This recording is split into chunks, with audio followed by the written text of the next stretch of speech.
Hi there, thanks for joining me. It's Gary and I'm speaking to you from Faro in Portugal. In this short clip, I want to talk about compiling a travel story.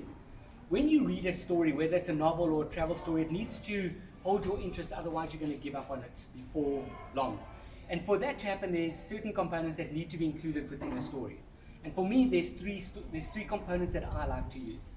One is there's the story.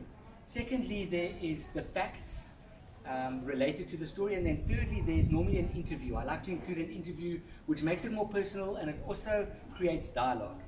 So to break down the story that I'm going to use or use an example of is I did a story about Turkish delight and baklava in Istanbul.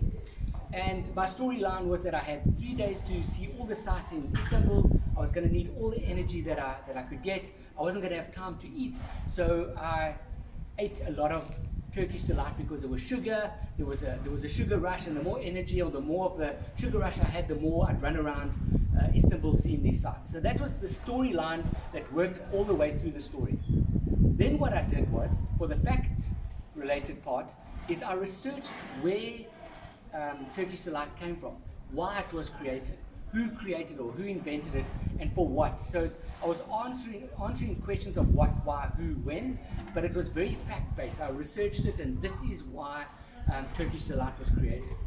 Then what I did was, I also was writing about baklava.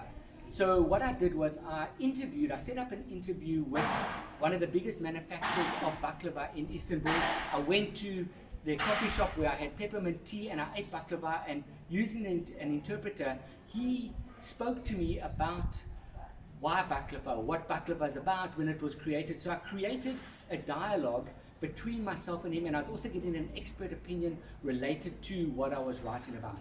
And those are the three components that I like to use, and it creates interest. Some people just like a story, some people like factual based, and some people like a personal part of a story.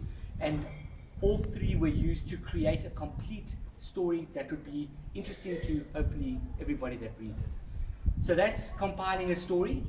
In the next video, I'm going to be speaking about how to send your story to an editor so that it's interesting, so that they will buy into what you're writing about. Thanks very much for joining me, and I will see you shortly. Cheers.